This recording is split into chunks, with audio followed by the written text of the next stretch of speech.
Today I'll be unboxing Gearlab Outdoors' latest paddle, the Ipik 225. Gearlab Outdoors sent me this a couple of weeks ago, but we've had some really bad weather in Hong Kong, so now I finally get to open and unbox this package. And they didn't tell me much, except it's called the 225 because of its length. So now this will be the first time I will see it. And I'm sure some of you guys have seen on Facebook as well, some other people have been posting some sneak peeks of the Gearlab Outdoors Ipik 225. And now let's have a look. What is the difference?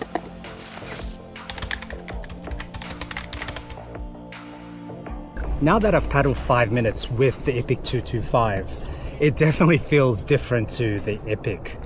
You can immediately feel that it is more solid than the original. And when I say that, I don't mean the Ipik is flimsy. It's still a very, very strong paddle that I rely on heavily. But this one, it just feels a bit more. So I don't know what it is, but it just feels like there's more volume of the carbon. So when I knock it, it sounds different to the original Ipik. And for those who have a Calic and an Ipik, it feels a bit more like the Calic when you're holding onto the paddle.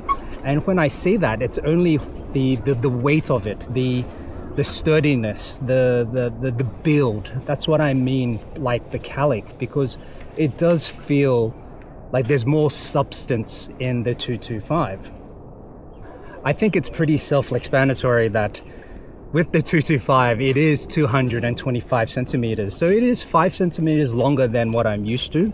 I haven't used it long enough to tell how much it's impacting my paddling, but you know, I can't feel it at this moment so far.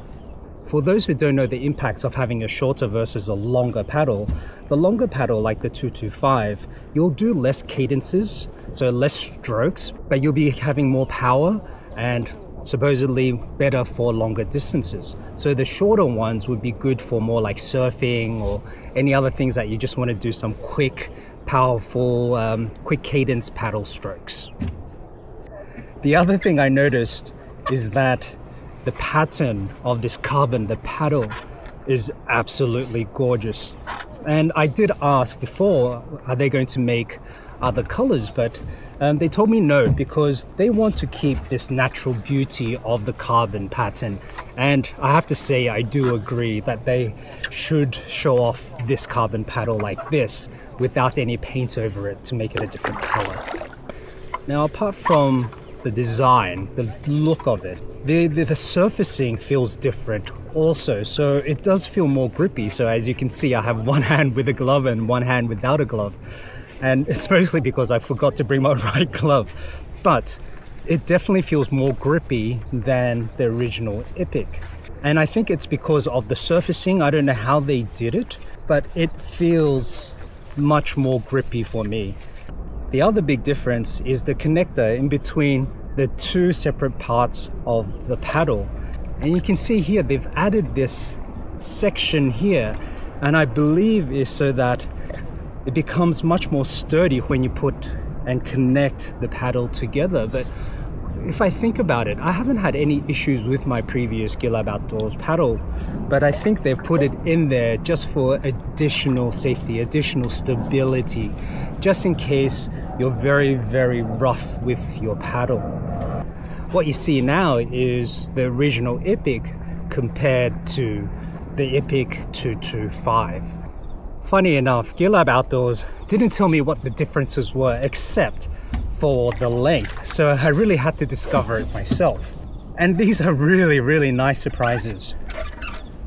And now, because I don't know what the differences are, it does feel a little heavier than the original Ipik. And again, it's probably because there's 5 centimeters more, but also maybe it's the finishing and that little extra part in the connector. I think it adds a little weight. I don't feel that substantial.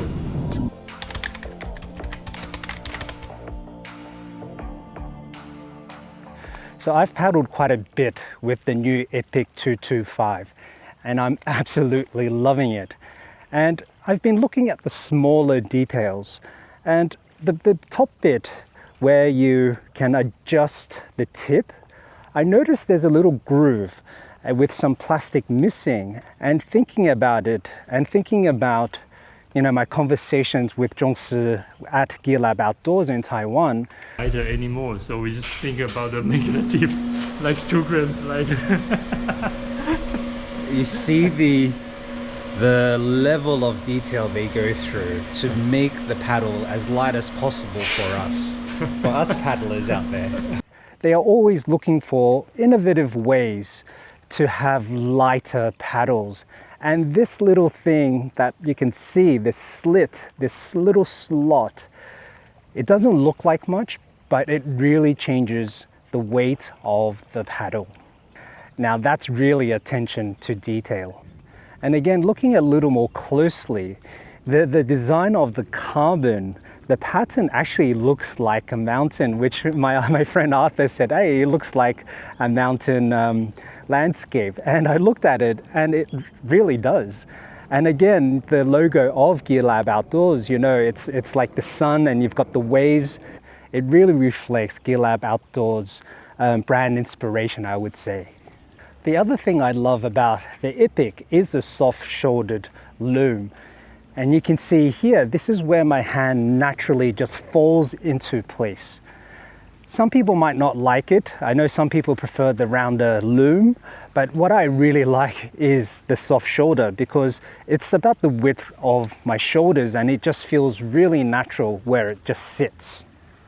So I hope you enjoyed this video and I'm sure you'll get an Ipik soon. Catch you next time. Bye.